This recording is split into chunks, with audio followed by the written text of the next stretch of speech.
Assalamualaikum warahmatullahi wabarakatuh. Alhamdulillahirrabbilalamin. Pada kesempatan kali ini kita bisa berjumpa kembali. Semoga kawan-kawanku semua selalu dalam keadaan sehat dan selalu dalam lindungan Allah Subhanahu wa Ta'ala. Amin, amin ya rabbal alamin.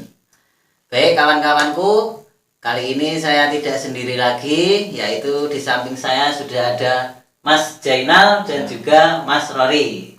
Bagaimana kabarnya Mas? Alhamdulillah sehat ya. Nah, baik kawan-kawanku, pada kesempatan kali ini saya akan membahas tentang permainan ya. Jadi kearifan lokal, yaitu tentang sweet ya. Jadi kalau dalam bahasa Jawa itu sut ya, sut. Nah, katanya kalau dalam kejawen ataupun ada Jawa itu ada suatu makna di situ ya.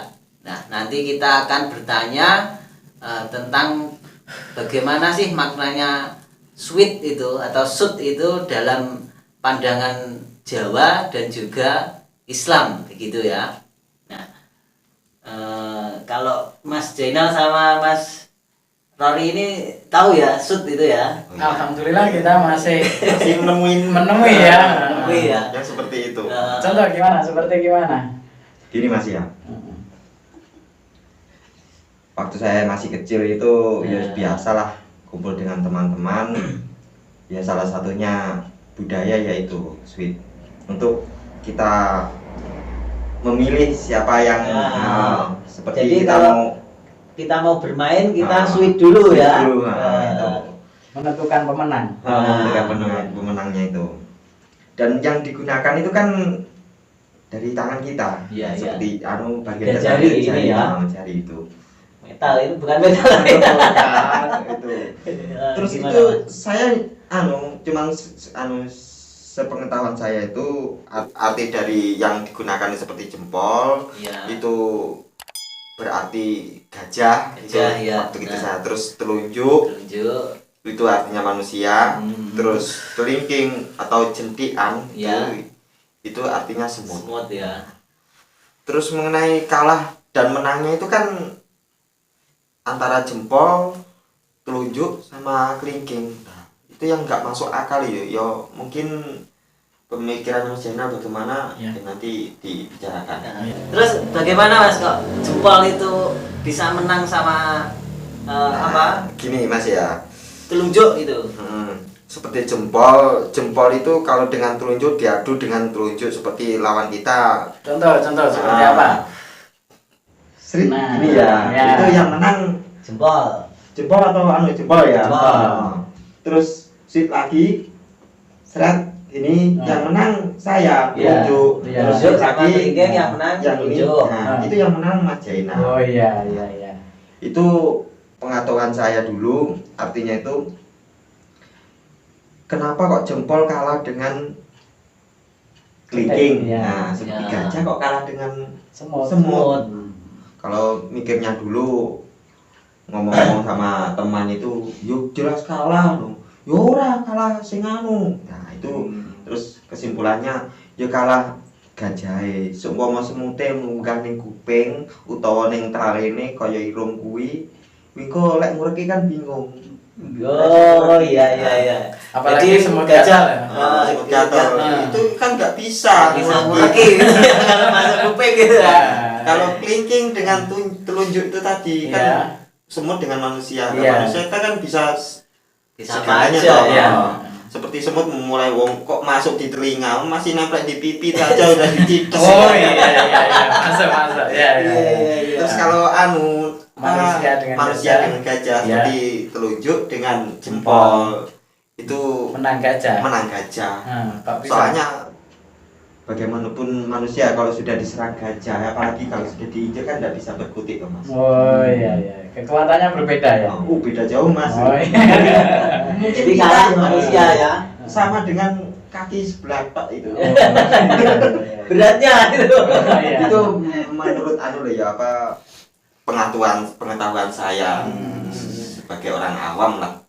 Iya. Jadi kalau menang kalahnya seperti itu ya. Jadi ya penjabarannya.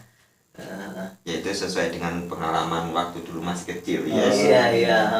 Berarti kalau gitu Mas Rory ya, Mas Irfan, kita pernah mendengarkan peribahasa Jawa. Kalau apa namanya, gajah di pelupuk mata tak tampak, semut di seberang lautan tampak. Berarti yang kelihatan semutnya daripada gajah ya. Gimana itu? Itu tema yang beda mungkin ini. Oh iya. Oh, mungkin bisa. Namanya orang Jawa goda gadok mantul seperti itu ya. Tadi mungkin karena kita ambil contoh kan itu makna dari arti dari jari itu tadi. Oh iya. Mas Yana tadi langsung menyangkutkan ya. Namanya orang Jawa. Kalau Mas Zainal bagaimana kalau menurut Anda itu tadi? Kalau dilihat dari tatanan syariat Islam, rukun Islam ada 5. Yang pertama adalah syahadat, yang kedua sholat, yang terakhir adalah haji bagi yang mampu. Nah, jumbo kan? Seperti Jadi itu. yang dipakai 3 ini aja. 3, Mas, iya. itu tadi 5 loh Masnya bilang. Kenapa yang 2 itu kok tidak disebut? Nah, itu. Makanya namanya goda gading mantuk kan seperti itu. Jadi ini kita yang bahas yang ini dulu ya. Betul, Ini yang betul. bahas dulu. Betul. Nah, ini bagaimana Mas? Yang kalau dalam agama Islam ini syahadat, sholat dan haji. Kenapa kok jempol menang sama telunjuk? Kenapa syahadat bisa menang dengan sholat? Iya. Ya sekarang namanya orang Islam, siapapun tahu melakukan sholat tanpa syahadat apakah sah? Tidak ya. Tidak sah. Makanya sholat tidak akan sah tanpa adanya syahadat. Makanya syahadat menang. Jadi kalau mau sholat ya harus Islam dulu Islam ya, dulu. mengucapkan syahadat ya. Ya betul seperti itu. Makanya kedudukan syahadat lebih tinggi daripada sholat. Makanya sholat kalah dengan syahadat. Iya. Dan begitu pun seterusnya. Sholat dengan haji. Kenapa kok menang sholat? Iya. Kalau kita sudah syahadat, kita tidak melakukan sholat, masa pantas sih melakukan haji? Nah, seperti itu kan. Namanya apa itu? Kalau tidak melakukan tatanan syariat tapi kita berangkat haji, itu namanya bukan ibadah tapi apa? Rekreasi. Iya. Nah, seperti itu. Kita mau kaji ya kita Harus sholat dulu melakukan ya. sholat karena namanya orang Islam ya harus sholat. Seperti itu. Lebih utama sholatnya dulu daripada hajinya ya. Betul, karena kalau dilihat dari tatanan hakikat, haji itu adalah pembuktian dari syahadat. Makanya jendek menang sama syahadat. Apa? Berangkat ke Baitullah itu. Tanpa syahadat. Nah, itu menang. Apa menang dari Syahadat. syahadat. Kenapa kok seperti itu? Kita syahadat bisa saja sebatas ucapan. Bahwasanya keyakinan itu juga kadang-kadang perlu bukti meskipun tidak harus dibuktikan. Tapi keyakinan itu bisa tertancap atau tertanam dalam lubuk sanubari kita dengan bukti yang nyata. Bahwasanya asyhadu alla ilaha illallah, adanya Allah, utusannya Rasulullah di situ. Buktinya ada di mana? Di Mekah, Madinah. Nah, untuk membuktikan syahadat itu kita harus berangkat ke sana. Nah, makanya kalau kita sudah tahu, ukurlah syahadat. Kenapa? Coba tenan loh. Nah, itulah makanya kenapa haji, naik haji bisa mengalahkan syahadat. Karena apa? Syahadat tidak cukup sekedar diucapkan. Kita juga harus melakukan pembuktian. Dan itu situs-situs atau semua kegiatan keislaman di Mekah Madinah ada. Bahkan makam Rasulullah kan juga ada di Madinah. Ya seperti itu. Itu adalah pembuktian syahadat. Makanya syahadat kalah sama bukti kan gitu. Nah, teori kalah sama bukti. Buktinya ada di situ. Itu kalau dilihat dari segi tatanan Islam. Seperti itu. Itu sweet. Jadi yang pertama tadi syahadat kalah sholat, menang dengan sholat. Lalu sholat itu menang dengan haji. Ya. Karena haji kalau tidak sholat ya itulah ya. Gitulah. Ora tahu sholat kok moro-moro haji. Nah, gitu ya. Itu. Nah, terus yang haji bisa mengalahkan syahadat. Karena kalau keyakinan kita harus dibuktikan dengan pergi haji iya, gitu ya. meskipun kalau kita tidak pergi, tapi kan kita tahu bahwasanya di sana ada Baitullah Ka'bah, ada makam Rasulullah di Madinah seperti itu. Nah Mas, ini kan tadi masih membahas 3 ya. Betul. Kalau tadi yang Anda katakan ada 5, ya, yang 2 ini bagaimana Mas? Nah ini kan bahas masalah sweet. Ya. Nah, masalah maswid jadi 2 ini adalah ibadah lengkap. Lengkap ya. Nanti kalau masalah 2 ini dibahas, kita akan membahas masalah tingginya jari kita. Oh, Itu gitu ya. hubungannya sama tauhid, beda lagi nanti Beda lagi urusannya. ya. Oh, Kita akan gitu. bahas lain waktu kalau ada kesempatan Siap, lagi. siap. Karena syahadat, sholat, baru puasa, zakat, zakat, haji. Nah, ini kedudukannya tertinggi. Coba tanganin jenengan. Nah, semua tengah itu tinggi ya. Tinggi.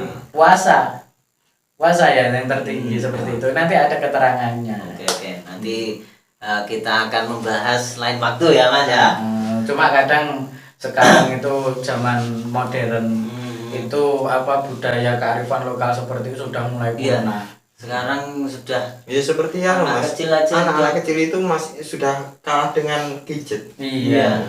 Bahkan sekarang kan sudah diganti dengan kertas, batu, gunting, kertas, batu, gunting. Mungkin bukan dari budaya kita ya. Iya, bedanya gitu. Kalau asli budaya Jawa itu pasti penuh dengan makna. Berbeda dengan budaya lain seperti itu. Makanya kalau kita mendalami betul tatanan Jawa, itu kita akan bangga dengan Jawa kita seperti itu gitu loh. Dan semua kalau kita tahu ilmunya itu tidak akan bertentangan dengan syariat Islam. Iya betul sekali. Ya. Jadi sekarang pun juga banyak anak-anak kecil yang sudah melupakan ya. Betul. Iya. Karena gadget tidak perlu sweet Mas. Yang tinggal main. Iya, yang menang yang chip Pokoknya banyak. ada Mas, pokoknya ada kuota guys. Nah, seperti itu. Kalau nggak cari wifi. Betul. Ngagrok karo kopi, pesen kopi langsung main terus sih. Makanya keakraban, kepersahabatan berbeda dengan dulu. Dan sekarang beda jauh kan seperti itu. Oke, baik, mungkin cukup itu ya. Ya. Oke, kawan-kawanku, inilah tadi tentang bagaimana sih sweet itu dari sudut pandang Jawa dan juga Islam ya.